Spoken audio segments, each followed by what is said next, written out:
Hey guys, it's Kelsey and back with another scrapbooking process video, and today we are scrap busting some Maggie Holmes. So not really scrap busting, I guess stash busting is a better word for it, because this stuff has been in my stash for a long time and I need to get some of it used up. So I have a couple photos here. Again, when I worked for Cavalia Edicio, Merlin's laying down in his stall and he looks like a tiny little horse the way he's curled up, but this is the largest horse in the show. He's one of the draft horses. And I have another photo here of Angela, who's one of the riders, kind of just riding him around bareback in the warm-up arena. So this is a really good way to see his size. As you can see from this photo of Angela riding him, she looks like a little child. This girl is tall. She's like, I mean, she's not a foot taller than me, although it feels that way, but this girl is tall and she looks like a little child on this huge horse. So I wanted to get both of these documented. I don't have any 12x12s for the Flourish collection, but I have the 6x8 paper pad or 6x6 paper pad, the chipboard, and a sticker sheet from the Flourish pad. So I really wanted to get some Flourish used up. So I did just dig into my Bloom paper pad for a couple larger layers. I kind of was looking at the Flourish stuff and I was like, okay, what Flourish things do I want to use up? And then once I kind of figure out the color scheme, I went to my Bloom paper pad and try to pull out some coordinating colors. So I know I want to get some yellow from the Flourish used up. So I pulled out this yellow background from Bloom, and then it looked like a whole lot of geometric yellow, kind of in your face and distracting. So I went in with this more subtle, just black and white bow print to be a large layer in the middle of this page that I can build all my layers off of, so it's not as distracting. But at least I have the yellow background that kind of sets the tone for the yellow. I wanted to kind of pick two colors, so I pretty much decided the yellow was going to be one of the colors, and then because I was looking at a lot of the yellow ephemera, it had some of that teal in it, and I had a scrap of this teal paper in my 6x6 paper pad. So those are the two colors I'm going with. I'm pretty much just going to try and ignore all the other colors. I think that's what's so hard for me with Maggie Holmes, is there's a lot of different colors, and I just work better when I can focus on a couple of them. So I'm focusing just on yellow and teal, and I end up really loving this page. I need to do that more often, where I just kind of put my blinders on and I just choose a couple colors to work with, so I'm not so overwhelmed with a lot of the multicolored stuff, because this was a really fun page to create, and usually it's difficult for me to use Maggie Holmes, but I really enjoyed this one.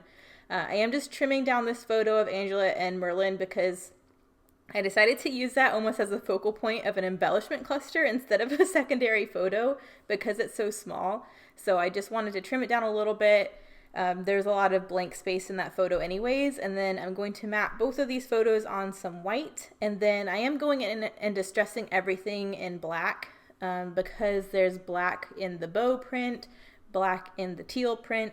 I really wanted to accent with black inking. I think inking the edges of Maggie Holmes products looks so nice because they typically have a distressed vintagey kind of look anyways, and the inking really accentuates that and makes all your patterns really go together. So I have my teal. I'm trying to decide if I want these photos sitting together. I really wanted them to initially, but it just looked awkward. I couldn't find a way for these photos to layer like nicely. So I start matting Merlin's photo of him laying down, and then that's when I kind of decide to move this other photo. So I sat it up there for a second, just out of the way, and then I ended up really liking how that little photo looked up there. So now I'm trying to create basically two separate photo clusters.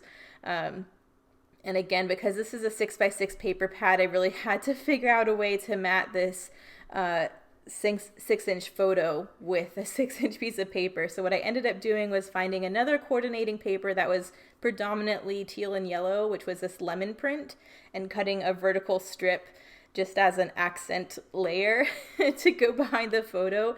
But really all that's doing is hiding the gap so I can stretch this teal piece out a little farther, so it looks like this teal mat was a lot bigger than it was. So I really didn't want to have that lemon print, but that was the only way I was going to make it look like this teal mat was as big as it was.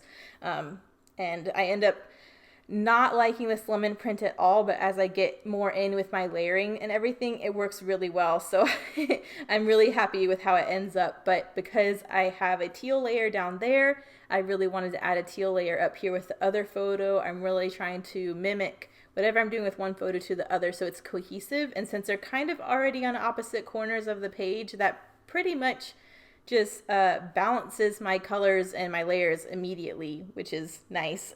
So I did ink that little teal piece that's just going to run behind that photo. And I think pretty soon I'm just going to start layering up embellishment. You see 3 chipboard pieces I went ahead and pulled out from the chipboard sheet. So I'm thinking those 3 bits will kind of note my visual triangle. And then I'll go in with the flat sticker sheet to kind of beef up those clusters a little bit. Because I did have this lemon print I introduced, I thought about pulling in a lemon sticker just so that lemon was up there as well.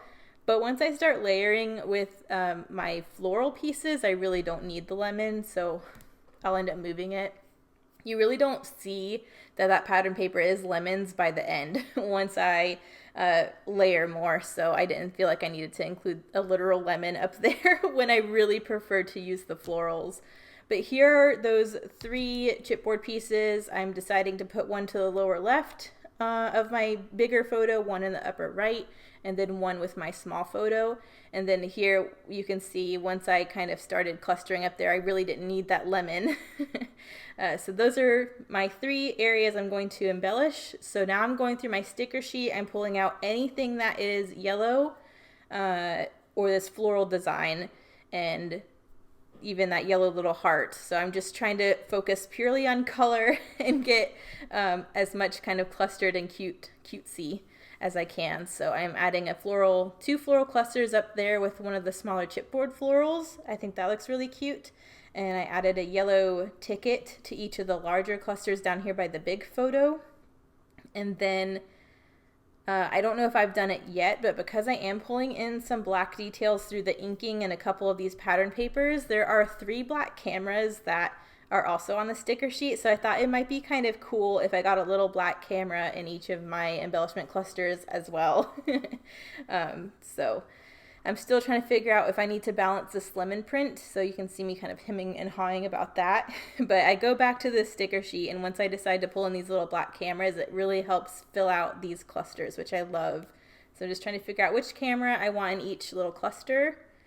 And I really love the addition of the cameras.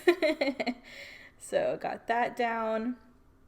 I'm still not sure how I want to layer in this bottom corner, but I know I want all those stickers on there. So for now, I'm like, maybe if I just stretch this layer out a little more horizontally, it'll make more sense. So I pulled in another scrap of this lemon print that's going to run horizontally behind this photo.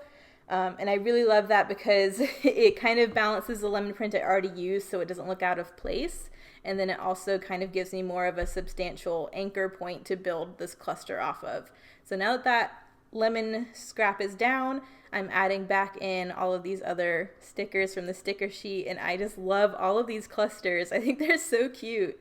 I'm pretty happy with that. I do go through my scraps. Like I said, I'm really trying to go through stash this month and use a lot of stuff that I ignore most of the time. And because I am using yellow, which is not a color I really use a lot, I did remember I had some yellow label stickers that have been in my stash for a really long time. So I decided to try and use up a couple of them in these clusters. You really can't go wrong with adding labels into an embellishment cluster. It just adds another layer, another detail, and it's not distracting. It's just extra, and I love that little addition of that little label peeking out of these 2 larger clusters. Ideally, I would have wanted those to create a visual triangle as well and have one of those in the upper cluster, but I almost thought it would have been too distracting. It just wasn't needed because that cluster up at the top, I felt like it looked pretty good already. So I have those labels down, and I'm trying to figure out what I do next, putting the labels away.